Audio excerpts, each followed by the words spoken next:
This is Andi Purewal for ID Boxing. I'm joined by promoter Eddie Hearn here in Phoenix. Eddie, good to see you out here. Good to see you, Andy. And I think obviously made the right decision. As I said to you off camera, am I allowed to say that? Yeah, okay. I said I thought you'd be at Fury-Chisora. You said I'm here for the bigger fight. I meant to say the better fight. Right, I think we can agree that Fury-Chisora 3 is the bigger Yes, fight, I but there's agree. no denying this is a better. This is the better. It's not what you said, but I will allow you to correct that. Yes, I think that is a bigger fight, but this is a much better fight. And although this is a big fight, we're going to have about 9,000 in here on Saturday. It's going to be an unbelievable crowd. Phoenix has been really good to us. Last time I was here, I don't know if you remember, was Daniel Jacobs against Chavez, and it all went. I mean, Chavez quit. I've been in the ring.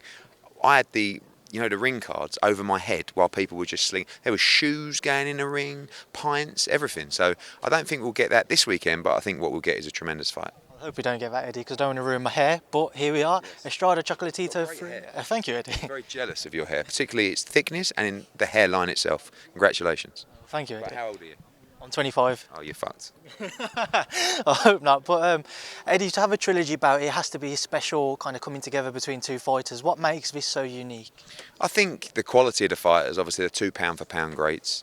The first two fights, of course, to get a rematch, generally, unless there's a rematch clause, you need a great fight. You have to remember, when these two boxed the first time, there was no network. There was no TV. I think they were in a car park somewhere, and it was like the first time that two of the smaller champions had got together and people started realising how beautiful it was to watch these smaller fighters in great fights. The second fight was a really good fight. I promoted that very close in Dallas, and now we go on to the third. So it's quite unusual. I mean, in boxing these days, it's just difficult to get two greats to fight in one fight. And the fact that these guys are doing it now for the third time, they deserve a lot of credit. Chocolatito just continues to defy the odds, Eddie. I remember when he fought Cal Ufai, there were suggestions from people who felt maybe that Cal had timed it right and caught him. Obviously was not the case. Does it surprise you by the longevity and the continued success he brings to the sport? It really does, because I took that Cal Ufai fight with Cal and Rob McCracken thinking, I fancy this perfect timing. And he kind of rolled back the years a little bit there, but he just seems to have gotten better and better. I mean, the Julio Cesar Martinez performance was a great performance. I felt like he probably nicked the second fight with Estrada, very close fight. But he seems to be getting better, and I think he goes into this fight as a favourite, in all honesty. And I think Estrada, coming off the Cortez win, where he probably didn't look his best, but obviously had this on his mind, he's got a point to prove as well. But it's 1-1, and obviously on Saturday night, I think the trilogy and the whole chapter or the whole book closes. I mean, Estrada talked about having a fourth. You never know, because this one I think will be the best yet. So we'll see. But, two great fighters, and I think Chocolatito is the favourite going into this fight. You mentioned the potential for a fourth. Away from that possibility, where could the winner go? Is he just straight into unifications? Or? Yeah, I think that they've earned the right, haven't they, to do whatever they want. Jesse Rodriguez obviously moves down to flyweight, but it's a big fight. Chocolatito against Jesse Rodriguez. Julio Cesar Martinez could move up if Estrada wins, and maybe it's Estrada against Martinez.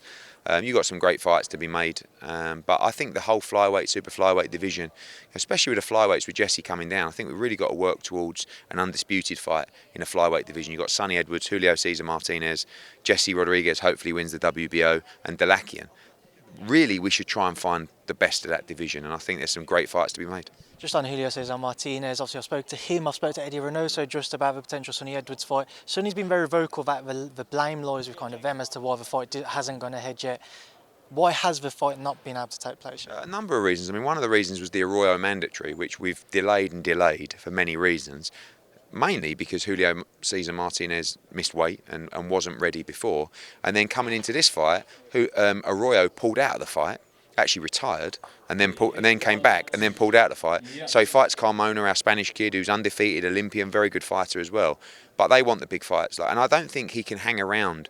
I don't know what they said in your interview, but I don't think he's going to be at flyweight for too much longer. I think he's had a great camp with Eddie Reynoso, and Eddie's got him in San Diego, which is very important for Martinez. But timing wasn't right for the Sonny Edwards fight, but we're willing to make it. There's a few issues which I won't go into, but I think hopefully we can get them ironed out and we can see the fight. I'd love to do some kind of tournament in that division. Do you think we can see it next? Yeah, I think you might see Jesse Rodriguez, Sonny Edwards as well. I think that's a tremendous fight. Sonny's a very good fighter. I think he's a character. Don't agree with everything he says all the time, but I think he's a very good fighter, and I know he'll fight anybody. So I want to work with people like that because I want to be able to make the best fights. And I think there's a good example of some great fights that can be made. Eddie, Emma Williams comes through Saturday successfully. Felix Cash, it's a terrific fight.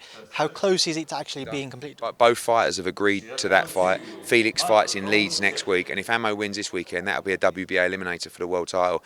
It's a great fight. You know, Ammo Williams wants all the smoke, and Felix Cash is a brilliant fighter. Felix Cash is, I believe, is a world-class fighter, an elite world-class middleweight. You know, you saw what he did to Denzel Bentley. You see Denzel Bentley have a great performance recently. You know, do well in that fight. For the WBO middleweight title. Felix is a very good fighter. He's had his problems, he's back, and he's ready to explode. But Ammo's dangerous and getting better and better. Diego Pacheco, always an entertaining man when he steps between the ropes. Again, success for him on Saturday. How quickly do you want to move him in 2023? Pacheco's 21, you know, and he's started becoming a big star in America now. He's one of our first signings, a 15-0. You know, he's ready now to start headlining big fights. Got a good test on Saturday. Mark Castro's here as well. He's going for 9-0. He's got a tough fight. Great fight between Joselito Velasquez and Christopher Rosales as well, the smaller guys. It's a brilliant card from top to bottom. And Beatrice Ferreira got a good fight as well against Carice Brown. And yeah, like I said, tremendous card here in Phoenix on Saturday. Eddie, I'm sure you've seen Chris Eubank Jr.'s recent comments that he did not know or have any idea about Conor Benn's first failed test earlier this year. Why was that the case? Not true. He knew about that test before the fight. He was actually still willing to progress with that fight. You have to understand that, you know, I think one of his comments was, if I would have known about that, I wouldn't have signed the contract. We didn't know about it until well after the contracts were signed for that fight. So it's nothing that anybody could have done in that respect. When we got the information, there was an ongoing case hearing. It was a confidential case with the WBC. His team were made aware of that fight. They were still willing to proceed, of that test. They were still willing to proceed with that. So again, it's one for Calla. I think a lot of these interviews, in terms of timings and stuff like that, that's the bigger question. What I can tell you is he was aware of that before the fight was cancelled. He was prepared to progress with the fight. Oh, his team knew about that before, and also the British Boxing Board of Control were aware of that first test. There was a procedure going on that was confidential to them in the hearing, and yeah, that's it. And that hearing now, as you've heard from Maurizio, is deep in. And I heard an interview, I don't know if it was from you guys, saying that end of this month we'll have a result, and I can't wait because I think a lot of people are going to be surprised by what's about to come out for Conor Benn, and you know, I think he's going to be fighting sooner than you think. If he does receive a ban, which from the information we have, I don't necessarily think he's fair, but if it is, I don't think he's going to be a long ban at all, because again, I don't want to be too cocksure, but I think it's going to be interesting, particularly around many things about what comes out here. I know it's still obviously a sensitive subject, there's only so much you can say, Eddie, but just going off the back of that last topic and the back end of what you've just said, are you confident that he won't, or that he may have a small ban to face? I don't see how he can have. I think there's a very good chance that he will not be receiving a ban. Again, I can't say too much, but that information, and this is not, you know, people will say, oh, this is an independent panel. This is a legal system that is being rolled through now in front of people with all the news and facts. In my opinion, from what we've seen, if there is a ban, it cannot be a sizable ban from the facts that will be produced. But again, how many times have we had this interview in the last 3 months? So let them do their hearing. It's great that Maurizio's come out and said that hearing is in process and we'll get a result. And whatever the result is the result. You know, he's either going to be clear to fight, as I said before, or he's going to receive a ban. And when that ban finishes, if that is the case, he will fight again. Or if he's clear to fight immediately, he will fight again. He's back in the gym. Mentally now he needs to get his head in the game and prepare to resume his career at some point, which will be determined. Obviously, it all comes down to whether there is a ban or not, Eddie, but when he does return, then would you anticipate him going straight back in for a big fight, or maybe just a warm-up? That's a very good question, and I think that's down to Tony Sims. Mentally, this has been an absolutely horrific period for him, right? So are you ready to go back into the fire in a 50-50 fight? In Conor Benn's mind, yes. But in the trainer's mind, maybe you come back in, I don't know, depending on the situation, March, whenever, and then you have a big fight in the summer. Or, depending on the situation, maybe you just come back in the summer.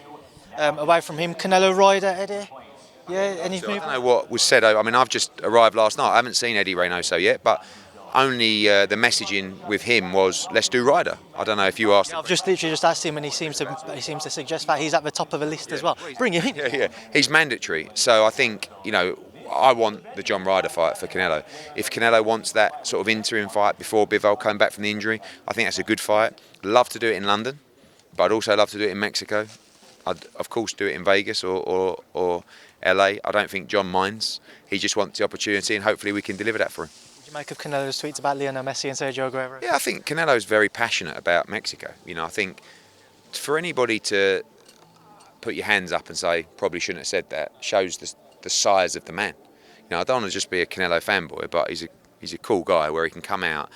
He was upset because he's very passionate about Mexico, but at the same time he's turned around and gone, shouldn't have said it, sorry guys, respect. So good on him. Eddie, Shelly Finkel has come out and said that they'd like to make the Anthony Joshua fight next. They take it in the UK or the Middle East. They'll do it. Surprised that they'd prefer that one ahead of a potential Ruiz fight? Because it's much bigger than the Ruiz fight. You know, look, I've had a couple of very nice conversations with Shelly recently, and I think we all made mistakes last time, and I'm not going to make that mistake again. So I'm saying nothing, but the communication lines are clear and open, which is great news for everybody. So I don't know what's next, but what I can tell you is the relationship and the communication is good enough to have hope. When was the last time you spoke with Shelly about the fight? Last night. Can you fill me in as to... I'm not saying anything. Shouldn't have even told you that. But look, it wasn't that. I think first things first, there's a lot of stuff that needed to be cleared up between the two of us. I made mistakes. I was arrogant. I think he made mistakes. Maybe he said some things. It was, I think we just got to a point. He doesn't need to grow up because he's been in the game a long time. I probably did need to grow up a little bit, and I think, hand on heart, I was probably sometimes speaking with my heart and my balls rather than my brain, and I probably got to learn to be more. The problem is with me is the amount of interviews I do, right? And all these guys who don't do the interviews, like Shelly, will say, but every time we talk, there's, so I'm saying nothing other than the air is cleared, and we had some very nice conversations. I have no idea what's going to happen, but at least we have the ability now to pick up the phone and talk productively about the careers of our clients. If you had to make only one fight next, Joshua-Whyte or Joshua Wilder? Honestly, like in terms of the size, Joshua Wilder. It's one of the biggest fights in boxing. For British boxing, for Dillian, Joshua-Whyte. It really comes down to, Andy, that it's very likely that Anthony Joshua is going to have a new training team or maybe some new members of that team. Generally, when that happens, the trainer will say, look, we would like a top 15 guy, and then we would like to go into White or Wilder, or if it was up to AJ, he'd go straight into Wilder in March. But until that team is in place, which is the plan for the next couple of weeks, I don't know who Anthony Joshua is going to fight in March or first week of April. All I'm telling you is that's his date, and he will be fighting then. Who it will be, you'll find out. Because of the magnitude of that potential fight with Deontay and Eddie, is putting it on in March, April a reasonable timeline? Or I think it's quite unlikely that you're going to see that fight in March, in all honesty. But again, I know AJ would go straight into that fight. He was willing to go straight in the Tyson Fury fight. He's willing to fight Dillian Whyte, but he's also going to be listening to and taking the advice and input of potentially a new training team. And they will want time to work with Anthony Joshua. He brought a new trainer in, and he ended up fighting Usyk straight again off the bat. So, I think the trainer will always be more sensible than the fighter. Eddie Fury-Chisora 3, can Derek upset the odds? Love to see him do it. I love Del Boy. I think he's such a good man with a good heart. I'm so pleased he's got this opportunity. He'll give it everything. On paper, it's a very, very difficult fight. But like I said, he'll give it everything, and we hope that he can do the business. It's on an earlier point in the day over here, Eddie, so will you be tuning in? Yeah, for sure. What is it, 9? It's 9 p.m. UK, so that's 2 p.m. here, just about before we start here. So yeah, cool. So I'll be finding a way to watch and wish Derek all the best. So Tyson's comments that if the undisputed fight happens next, that he won't pay for sanctioning fees to the IBF. Where would that potentially leave things with Philip? And I know you're negotiating. I don't think there can be an undisputed fight. I mean, Tyson Fury's words out of his mouth. I am not fighting for the IBF title. I'm not paying the sanction fees unless they pay me back my money. That's not happening. So we presume the IBF title will not be on the line for that fight because Tyson Fury said it, right? I mean, obviously, what can you say? So we think that Filip Hrgović will now be called to fight Alexander Usyk for the IBF world title. We'll speak to the IBF. Obviously, it's quite difficult for me because I'm friends with the Saudis. Prince Khalid is my good friend and been my partner. I know how badly they want the undisputed. I also have to work for Filip Hrgović, and also Kala works for Filip Hrgović as well. So we're all pushing for Filip Hrgović to be ordered to fight Usyk. But now Tyson Fury has said that, pretty clear that the IBF won't be on the line. So therefore, we'll see what happens with Filip Hrgović. Oscar Rivas is moving up to heavyweight once again to face Efe Ajagba next year. What does that mean for his bridgerweight title? So I think that we need to speak to Maurizio. I mean, sometimes obviously you can move up in weight and challenge for a title, and then you'll have a decision to make after that if you're going to come back and fight for your title. So I think he'll be allowed to fight that still as bridgerweight champion. Alan Babic is fighting Mary as a final eliminator, which might now be the interim WBC world title. But you know, Alan Babic still wants Oscar Rivas. Callum Smith said he's open to facing Josh Buatsi in the meantime whilst Beterbiev Yard takes place in January. Any chance on that? Yeah, we spoke to his team the other day. We've started talking some numbers for that fight. I think it's going to cost a lot of money, that fight, but it's a great fight. So we'll see. Callum Smith will headline that card on March the 11th in Liverpool. In a big fight, you know, and if it's Joshua Buatsi, that'd be fantastic. But obviously, it's a little bit of a waiting game for him because he's going to be mandated to fight the winner of Beterbiev against Yard. So we'll see what happens. Eddie, as always, I have more questions, but we're about to start, so I'll have to catch you tomorrow. Keep them. You can ask me after the weigh-in. Can we do what? You want to do another interview after the weigh-in? You know you will. What, you're not going to let me not do an interview after the weigh-in? Oh no, you ain't leaving, man. Exactly. All right, cheers, Eddie. No fucking leaving.